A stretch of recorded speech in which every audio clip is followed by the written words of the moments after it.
ये इमेज देखो, इसको देखते ही 0.2 सेकंड में समझ आ गया कि ये गुस्से में है। इस इमेज को देखने के बाद में आपको ऑब्जर्व करने की जरूरत नहीं है, एनालाइज करने की जरूरत नहीं है कि इसकी आईब्रोज ऐसी है, इसका मुंह ऐसा है, इसकी नाक ऐसी है। इसका मतलब ये होता है कि ये गुस्से में है। और इस चीज को बोलते हैं फास्ट थिंकिंग, जो कि सोचने का सिस्टम 1 है। ऑटोमेटिक दिमाग कह दो, इंस्टेंट जो वर्क करता है, हाथों हाथ जो चलता है, एफर्ट्स नहीं लगाने होते। दूसरा सिस्टम 2 है जो स्लो थिंकिंग है, जिसमें एफर्ट्स लगाने होते हैं। अब जैसे मैं 17 × 24 को सॉल्व करने के लिए बोलूं तो आपको एफर्ट्स लगाने होंगे। फोटो की तरफ फट से आप बता नहीं पाओगे। एक गैस आप जरूर कर लोगे कि इसका आंसर इस रेंज में होगा, इतने डिजिट में होगा, लेकिन एक्यूरेट आंसर के लिए आपको कैलकुलेट करना होगा, दिमाग पर जो लगाना होगा, जो भी आपने स्कूल में सीखा है वो लगाना होगा, जो कि होती है स्लो थिंकिंग सिस्टम 2। वीडियो में दोनों सिस्टम समझने की ट्राई करना, क्योंकि आप लाइफ में जो भी करोगे इन्हीं दो सिस्टम से करोगे। इसे समझ गए तो दिमाग को अपने फायदे में यूज करोगे, बिजनेस में, काम में, पढ़ाई में, जॉब में, डिसीजन लेने में। जल्दी से बात को समझना, उसमें क्लैरिटी ढूंढना, वर्ड्स का इस्तेमाल करना, बातों से खेलना, जल्दी से रिप्लाई देना। किसी भी चीज में आपका माइंड जो वर्क करता है इन दोनों के तालमेल से ही होता है। अभी जो स्लो थिंकिंग है सिस्टम 2, जिसमें एफर्ट्स लगते हैं, मेहनत लगती है, सोच लगती है, फोकस लगता है, आपके मसल्स टाइट हो जाते हैं, आपके ब्लड प्रेशर बढ़ जाता है, हार्ट बीट भी तेज हो जाती है। एग्जाम में सबसे ज्यादा हार्ट बीट तब तेज होती है जब सबसे डिफिकल्ट क्वेश्चन को सॉल्व कर रहे होते हैं। पर ध्यान दोगे तो आप समझोगे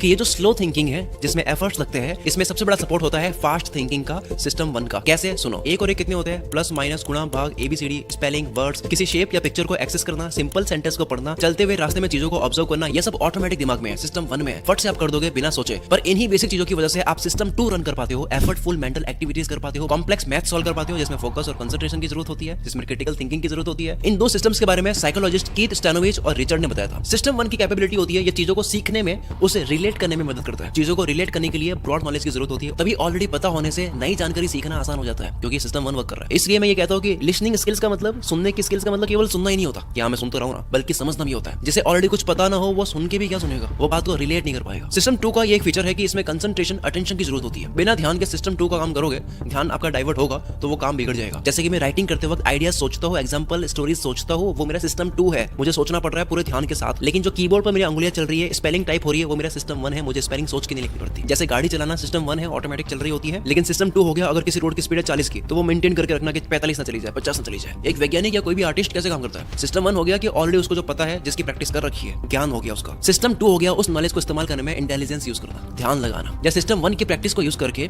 कुछ न्यू क्रिएट करना। तो एक तरह से आप ये भी कह सकते हो कि आप कुछ भी सीखते हो इस सिस्टम 1 को, इस ऑटोमेटिक दिमाग को बेटर करने के लिए सीखते हो, ताकि सिस्टम 2 का यूज करके उस नॉलेज को, उस आर्ट को इस्तेमाल करके आगे कुछ बना सको। अब बात हो रही है अपने ऊपर काम करने की, तो इसके ऊपर आप इससे related train your mind audio book सुन सकते हो, जिसे ऑलरेडी 7 लाख से भी ज्यादा लोग सुन चुके हैं, और एक unlock your subconscious power audio show, जिसे 4 लाख से भी ज्यादा लोग सुन चुके हैं। इन दोनों में आपको कई काउंटलेस प्रिंसिपल मिलने वाले हैं, जिसे आप सुन के अपने माइंड को कंट्रोल कर सकते हो। इन ऑडियो बुक्स को आप कार ड्राइव करते वक्त, जिम करते वक्त, जॉगिंग करते वक्त कभी भी सुन सकते हो। मैं भी कुको एफएम को कार ड्राइव करते वक्त सुन लेता हूं। कई लोग न्यू ईयर रेजोल्यूशंस लेते हैं कि मैं इस साल इतनी बुक्स पढ़ूंगा, पर वो फेल हो जाते हैं। एक एवरेज रीडर मंथ में अगर 2 बुक्स पढ़ता है, तो कुको एफएम के यूजर्स वही 5 ऑडियो बुक सुनते हैं एक मंथ में। कुको एफएम एक ऑडियो लर्निंग प्लेटफॉर्म है जहां पर 10,000 से भी ज्यादा ऑडियो बुक्स है, कई कैटेगरीज में, जैसे कि फाइनेंस, सेल्फ हेल्प, बिजनेस, जिन्हें आप कहीं भी और कभी भी सुन सकते हैं। मेंबरशिप लेते वक्त अगर आप कूपन कोड एंटर करते हो CM50, तो आपको फर्स्ट मंथ की सब्सक्रिप्शन में 50% का डिस्काउंट मिलेगा, केवल 49 रुपीज में 10,000 से भी ज्यादा ऑडियो बुक्स का एक्सेस। डाउनलोड करने का लिंक आपको डिस्क्रिप्शन में और कमेंट बॉक्स में मिल जाएगा। अब आ जाते हैं हम अपनी वीडियो की तरफ। खेल तो अब शुरू होता है जब बात मैं करूंगा इंटेंस फोकस की। मैं आपके सामने एक वीडियो क्लिप प्ले करूंगा जिसमें 2 टीम बास्केटबॉल पास कर रही है एक दूसरे को। एक टीम है व्हाइट शर्ट वाली और दूसरी टीम है ब्लैक शर्ट वाली। आपको क्या करना है कि व्हाइट शर्ट वाली जो टीम है उनके खिलाड़ियों ने कितनी बार बॉल को एक दूसरे को पास किया है उसको काउंट करना है, और ब्लैक शर्ट वाले खिलाड़ियों को छोड़ दो, उसको इग्नोर करो।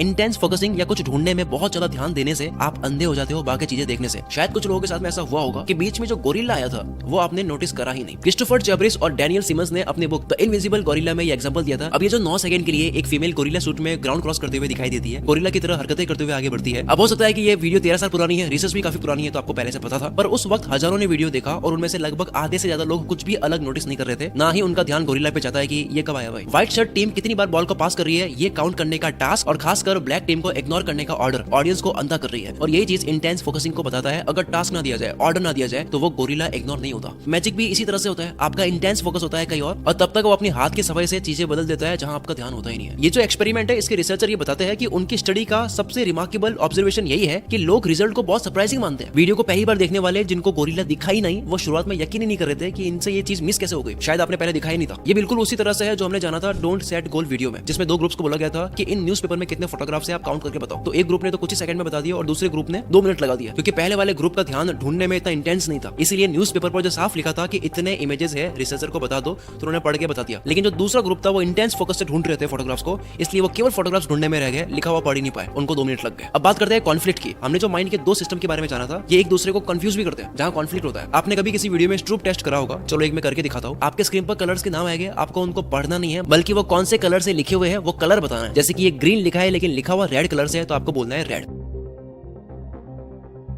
अब यहां तक तो देखो काफी आसान था। अब होता है खेल शुरू।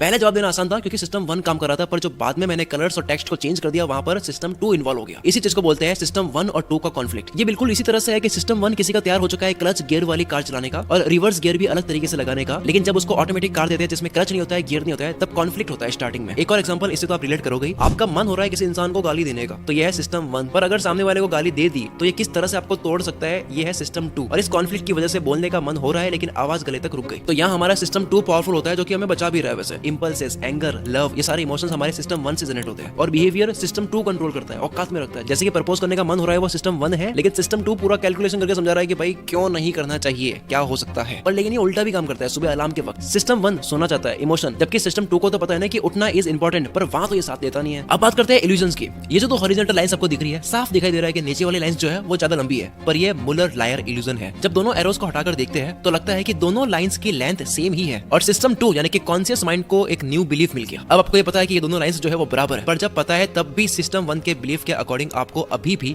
नीचे वाली लाइंस लंबी दिखेगी अगर मैं फिर से एरो को जोड़ देता हूं, जबकि अभी एरोस को हटाकर देखा है कि ये दोनों लाइंस बराबर है। आप ऑटोमेटिक पहचानने वाले सिस्टम 1 को उसके काम करने से रोक नहीं सकते। इसको इल्यूजन कॉन्फ्लिक्ट भी कह सकते हैं। इस इल्यूजन से बचने का या फिर इसको रोकने का सिर्फ ये तरीका है कि अगर आपने लॉजिकली कुछ देख लिया है, हकीकत देख ली है, सिस्टम 2 को समझ आ गया है, तो उसके ऊपर ट्रस्ट करके चले, भले बाद में सिस्टम 1 कुछ और बोल रहा है। कई बार ऐसा होता है कि हमने किसी इंसान का रूप देख लिया, उसका मास्क हटा, हमने लॉजिकली समझ लिया इंसान ऐसा है, लेकिन जब वो फिर से मास्क पहन लेता है, जब वो फिर से मीठा बोलता है, तब हम फिर से पिघल जाते हैं सिस्टम 2 को, जबकि पता था, लॉजिकली पहचान लिया कि इस पे ट्रस्ट नहीं करना है। लाइंस बराबर है, पता था, लेकिन फिर भी हम उलझ जाते हैं कि नहीं यार ये वाली ज्यादा बड़ी थी, और अभी जो बोल रहा है उस लाइन को ढंग से समझा तो मैं इंसान की बात कर रहा था। या फिर आपने कभी इल्यूजन्स वाली जगह पर जाकर के फोटो क्लिक्स करवाई हो तो आपको पता होगा वहां पे कैसे दिखाई देता है, वो भी इसी का एग्जांपल है। अब ये तो हो गया आंखों का धोखा, मिराज, छलावा, पर ये विचारों में भी होता है, जिसको कॉग्निटिव इल्यूजन बोलते हैं। ग्रेजुएशन के time thinking fast and slow के ऑथर डैनियल कैनमैन कुछ साइकोथेरेपी की आर्ट और साइंस पर कोर्सेस अटेंड कर रहे थे, तो एक दिन टीचर ने क्लिनिकल आइडिया दिया कि हो सकता है कि आप कभी कभी ऐसे पेशेंट से भी मिलो जिसकी पास्ट ट्रीटमेंट हिस्ट्री बहुत ज्यादा डिस्टर्बिंग हो, और वो आपको किससे भी सुनाएगा कि कितने टाइम से वो डॉक्टर्स को दिखाता आ रहा है लेकिन अभी तक वो ठीक हो नहीं पाया।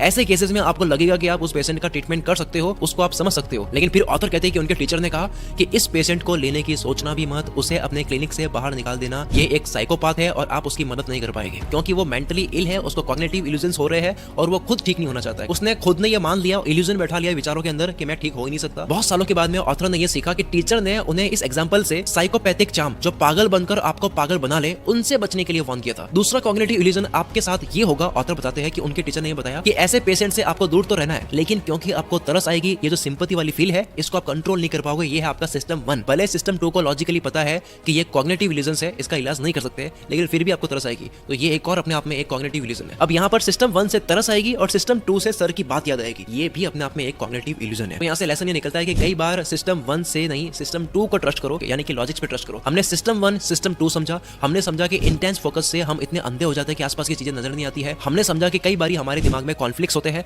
फिर हमने समझा कि हमारे दिमाग में कई इल्यूजन्स होते हैं, यानी कि हमें पता है लेकिन फिर भी हम बात मान नहीं पाते हैं, फिर हमने समझा कि किस तरह से हमारे माइंड में इल्यूजन्स पैदा होते हैं जो सच नहीं है लेकिन हमें दिखाई देता है, फिर हमने समझा कि ये ना केवल दिखाई देता है बल्कि सोच के अंदर भी इल्यूजन होता है, यानी कि कॉग्निटिव इल्यूजन। एक इंटेलिजेंट इंसान इन्हीं सब चीजों को मास्टर करता है, सिस्टम 1 और 2 को